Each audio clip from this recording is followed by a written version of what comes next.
Alrighty, guys, welcome to Aerospace Science of Flight, Chapter 2, Lesson 3, Aviation Weather. Today, we're going to start talking about how the weather we have learned about is affecting us in flying.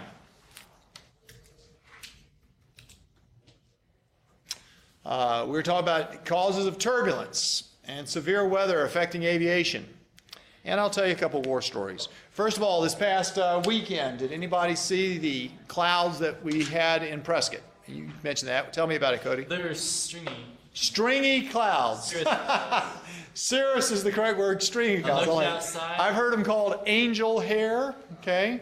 Stringy clouds. I looked outside my window and I saw the wispy angel hair clouds. And see, that means high winds at high altitude, and it means a front's coming in.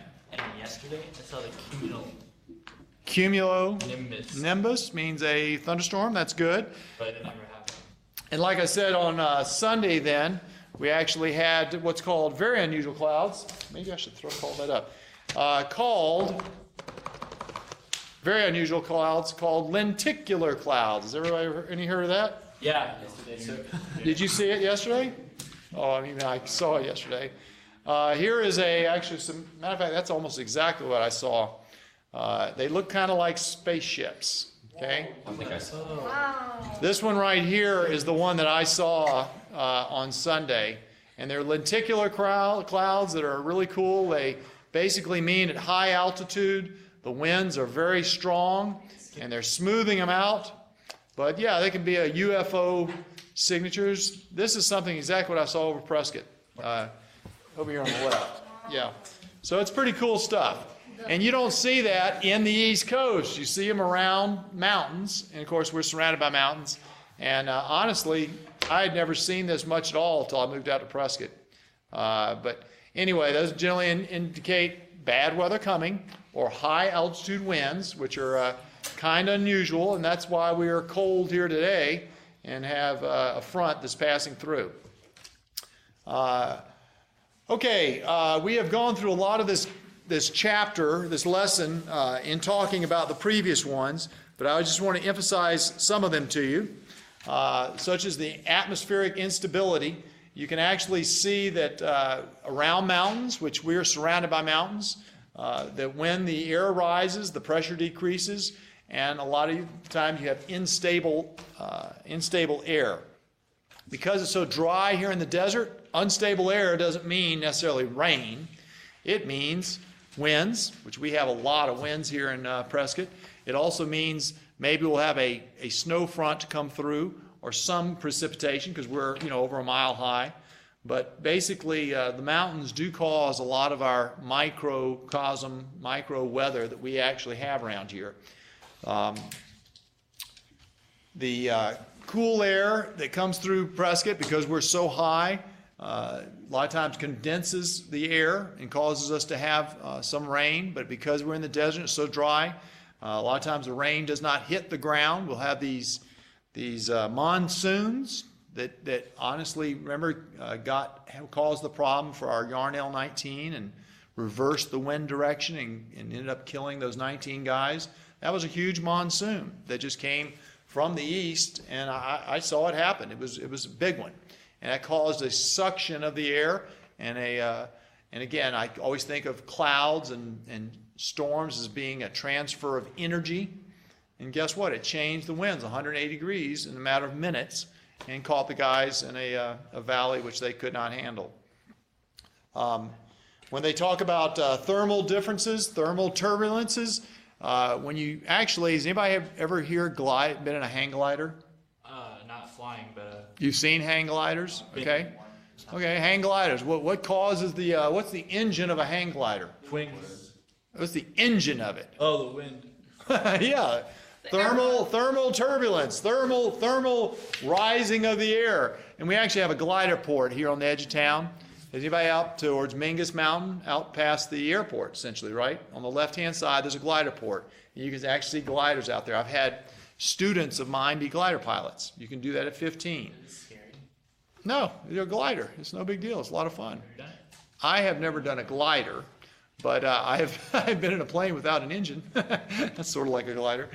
But the bottom line is your engine, when you're a glider, your thrust is the warming of the air and the rising of the air, and that gives you your thrust.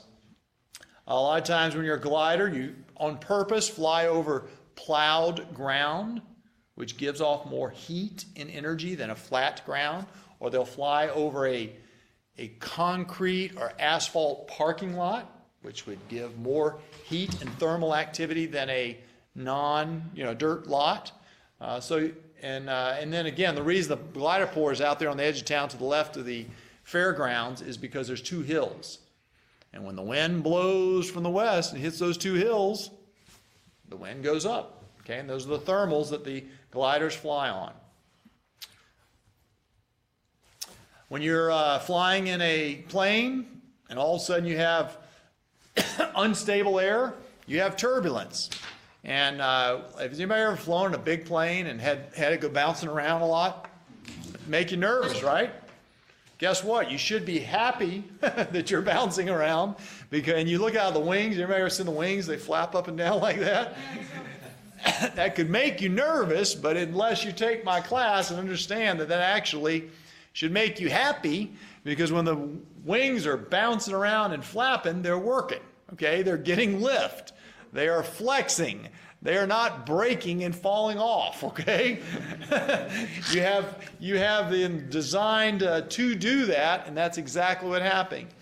The turbulence and the bouncing around does not mean you're falling out of air. It means you're creating lift and you're flying. That's good. Okay, the reality is around clouds and mountains and winds, you can have these turbulent conditions up to about 20,000 feet. I mean, very high. And actually, when you're flying at higher altitude and you look down the ground and you see something, does anybody know what a dust devil is? Yeah. Yes, sir. What does that mean? What's the dust devil? Tornado of dust. It's a miniature one, right? It's big as this room, right? And that means that is turbulent air, right? I mean, that is the thermals from the area, and that happens pretty common out here in the west. It's not common at all in the east. But if you see that and you're flying over that area, you might go, I'm going to get some turbulent activity because the air is being funneled up and going to the sky. Let's see, mechanical turbulence. They're calling this mechanical turbulence. It's just winds going around the man-created structures. Here's a good question. Do we have any that's on page 156, 157. Do we have any mechanical turbulence here at Prescott High School? Where does the wind come from Prescott High School? The south, west. When you're sitting in the football field, where's the wind usually coming from? Yeah, right the west, straight across from Thumb Butte. Okay, and so we have these big buildings right here, and the wind hits it, and you come over here, and there's no wind, right? I mean, that's creating the pocket of no wind. For that same example there on bottom of page 159, actually we talked about the wind shear, okay, that I have pictured here on the overhead. We actually talked about the wind shear during a crash of a plane in New Orleans, and this can happen around mountains as well as thunderstorms. And actually, you know what? We have time. I will tell you a war story here that, yes, I almost died because of turbulence on the mountain's leeward side. We talked about leeward. What does the word leeward mean? Facing the wind. Facing the wind? No, away from the wind. Side facing. Leeward means what? Away from the wind. Away from the wind. And let me give you an example of a mountain turbulence, just like on page 157 there on the bottom. Has anybody ever been to Jerome or Cottonwood? Okay. All right. Yeah, you flew over there. So here is a mountain. This is coming from the west. All right. Here is my little Cessna. Zing, zing, zing, zing. Here's Colonel Peoples flying in his little Cessna. And the actual story goes is I was a check pilot. I was a Civil Air Patrol, and I was giving Bob his check ride to see if he could fly. And what exactly happened was I was used to flying in a different plane that had more thrust. There was a turbo Cessna, is the one you guys fly with, the Civil Air Patrol. Well, he didn't want to fly in that one. He wanted to fly in his private plane because he's real proud of his private plane. So we flew in his private plane, but it was not turbo. It didn't have as much thrust. And if you don't have much thrust, you don't have the same climb rate that you do with more thrust. We actually came over here and landed at Cottonwood. Okay? Some of you guys have done that. Landed at Cottonwood, and then we wanted to fly back to Prescott. And this is on the other side of Mingus Mountain. And there's two ways to get to Prescott from Cottonwood. One is to go around the mountain where the Jerome mine is. It's kind of flat. It's fun. Or you can climb over the mountain. And so I asked Bob, I said, okay, Bob, just take us back to Prescott and we'll be finished. He goes, oh, okay, we'll climb over the mountain. And I thought that was no problem because I was used to being in this plane with a lot of thrust. But he was in Bob's plane, and Bob's plane did not have thrust. So we started to climb over the mountain. And all of a sudden, I noticed the small itty-bitty trees were becoming big trees. Okay? I go, And there was a valley. There's a very specific valley that if you look at Mingus Mountain, the top of it on the right side, there's a valley on the Cottonwood side. So we're climbing up the valley. Little did I know, the winds were about 40, 45 miles an hour, and they were hitting the mountain and coming down like this. I could not see that. So not only was our climb rate low, but we were being forced down, just like your picture there on the bottom of page 157. It was called mountain turbulence, and it was the exact perfect situation for us to crash because the little trees were becoming big trees, and the mountain was climbing faster than we were. And that was not a fun time. And my buddy Bob had done this a few times, but he was not as experienced as I was. And he didn't think, I knew that the wind was blowing, but I had no idea that it had that much effect, that it was going to keep us from climbing over the mountain and running into the mountain. So we climbed up this valley, and I kept saying, hey, Bob, we need to turn around. This isn't going to work. Oh, no problem. I've done this 15 times. No big deal. And these little bitty trees were now huge trees, and I was starting to see individual little limbs on the trees and birds and stuff like that. You're not supposed to see birds when you're flying over mountains, And I was going, this is not good. And so I actually had to take the plane from my buddy and say, we are turning around. And I turned, and at that moment, God smiled on us, and the canyon we were in had a hill. And so we're flying up, and I started to head towards the hill and went around the hill, and there was another valley on the other side. It was like a peak. And so I was able to circle this peak and keep climbing.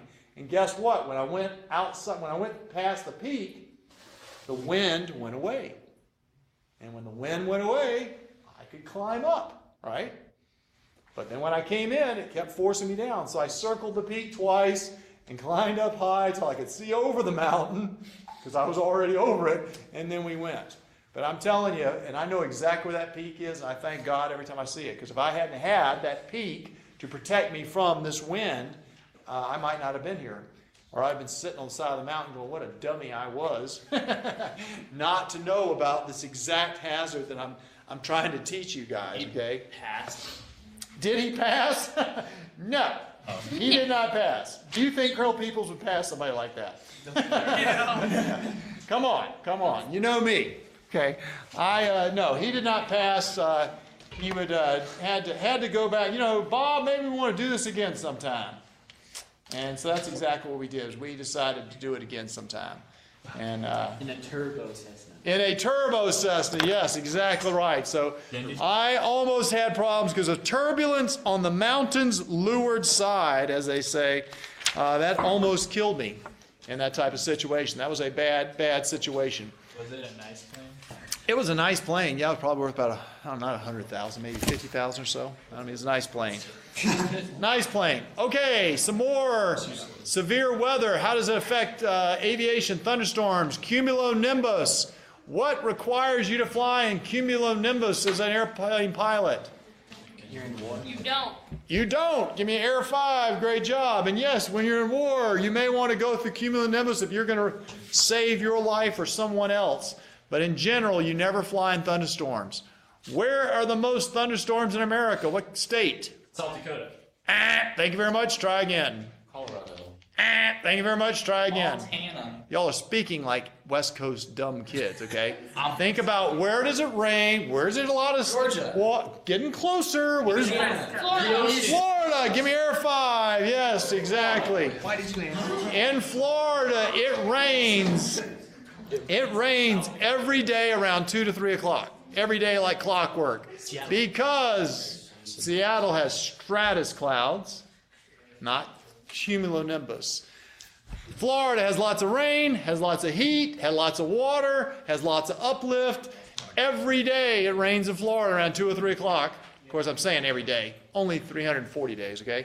But, and these clouds float around and there's always cumulonimbus. So if you're ever flying in Florida, you better fly in the morning when it's cool and there aren't the cumulonimbus. They have puffy clouds, they're called popcorn clouds that come around, and some of those popcorn clouds every day starts to rain. So you get wet. That's part of the deal. And that's exactly what we're talking about here with the aviation being affected. Ooh, I have another great war story. This is a war story day. Let me tell you this war story. This is a good one. Okay. So there I was. I told you about when I almost died. The Bermuda Triangle. The Bermuda Triangle. No, I might not get to the Bermuda Triangle. But let me tell you about today when a friend of mine actually did die.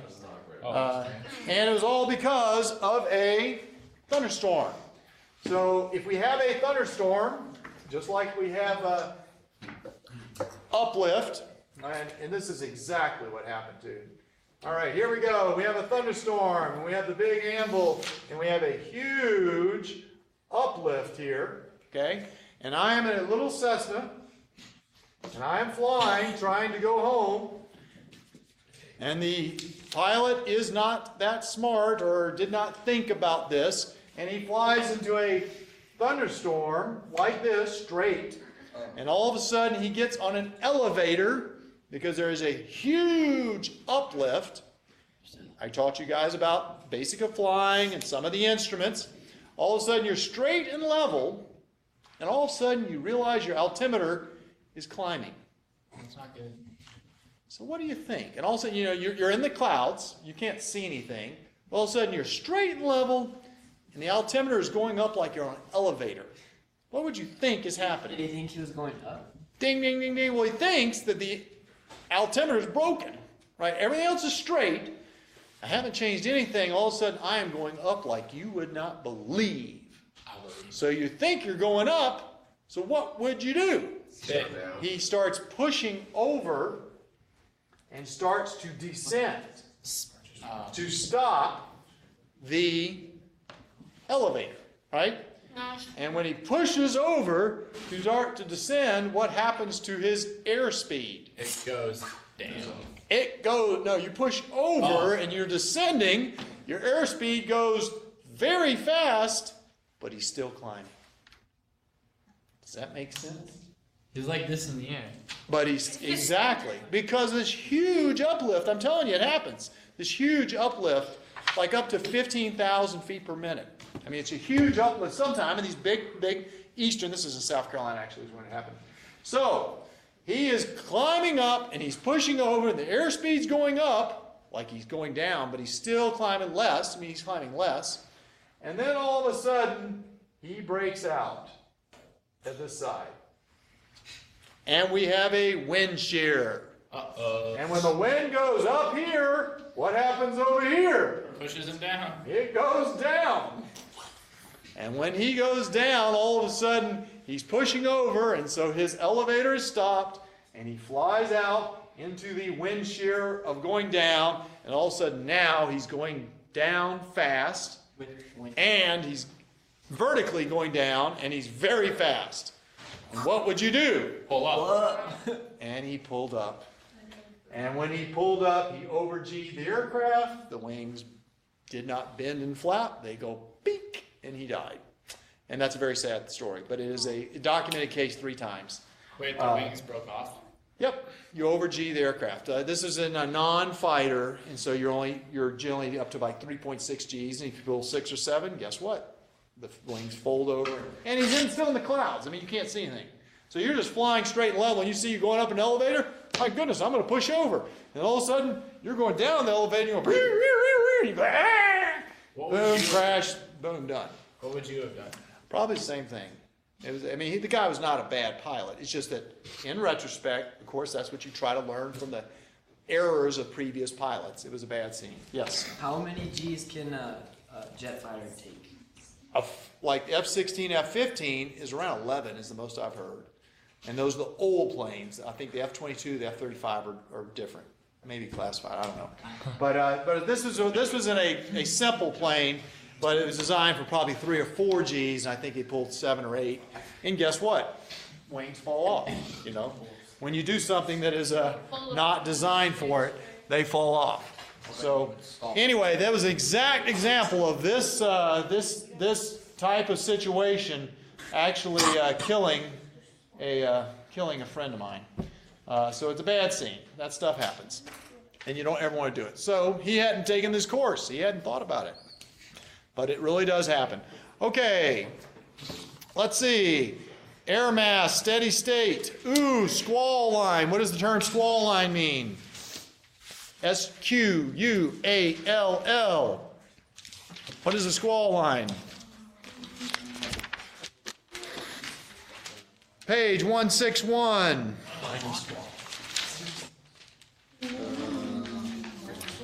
Squalls out on the Gulf Stream. A squall line is a narrow band of active thunderstorms. It is not just one. It's a mess of them. It's a lot of them.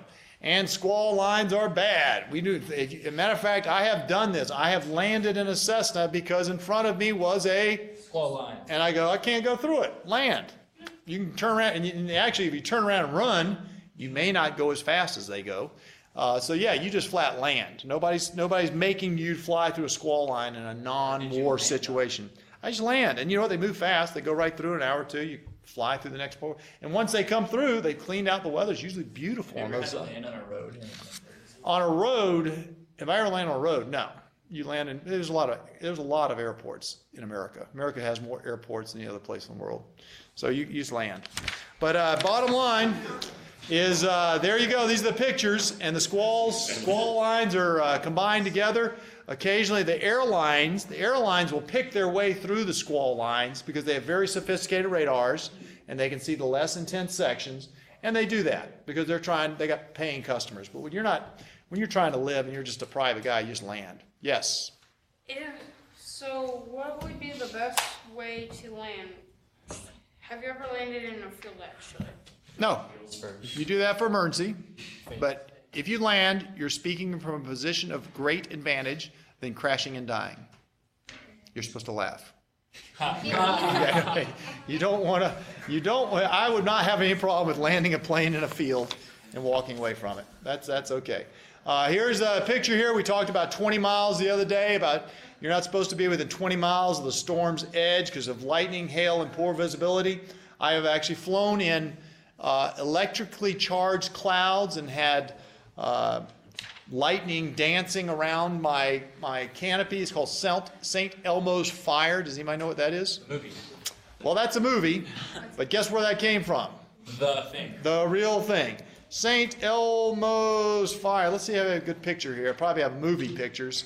Yep. That's movies. That's boring. All right, that's what we're talking about there, guys. You ever seen St. Elmo's Fire looking like that?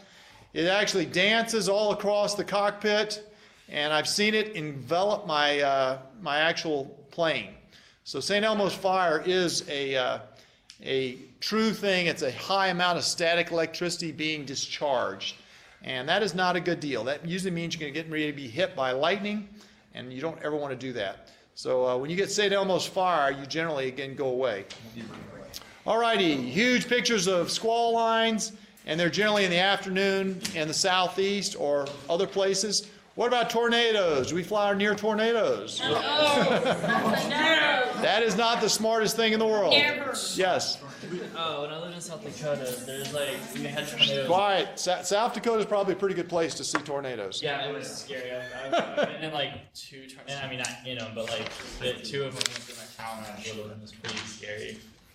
That is not the smartest thing in the world. What happens when a tornado hits the water? What is it called? Cyclone. Cyclone. Keep going. Whirlwind. Water spout. Water spout. Water spout. Yes, I've seen quite a few of those. Quite a few of those. Boy, does that look like a fun cloud to fly through? I mean, look at that. That's probably not the smartest thing in the Looks like a world. fanny pack. wall. Yeah, Kind of looks like a fanny pack. when you see that, that's when you land. You just go land, no big deal. Hail, can hail wipe you out in the air? Yes. Hail can dent cars, can dent planes. Does it kill you up there? I don't know. It probably could, I guess. It could there's actually pictures of hail bursting airplane windows. That's not good. That's not good for a normal day of flying. Yes. That picture that you just showed, the big clouds. Right. Rapid City, South Dakota. There you go, South Dakota. Gotta love that. Lightning. You know what? I don't think lightning has ever brought down and killed a plane, killed the people, but it certainly has damaged it, scared people to death. I've been struck by lightning about 3 times, and twice I knew about it, and once I didn't. I mean, I landed, and then somebody told me the plane was struck. But sometimes it just scares the heck out of you. It usually goes in the front end and comes out the rear end. Yes. You're talking about lightning, but I was at the Yampai College. Right. And I was sitting in the dorm with my cousin, and lightning gets during thunderstorm. Lightning struck one of the holes right into the window, and it was like really loud, just like boom, and a flash of light everywhere, and it scared me. Well, again, you guys are West Coast guys that are not used to storms and rain. Teachers, please excuse this interruption. Oh, that is the end of the day. In the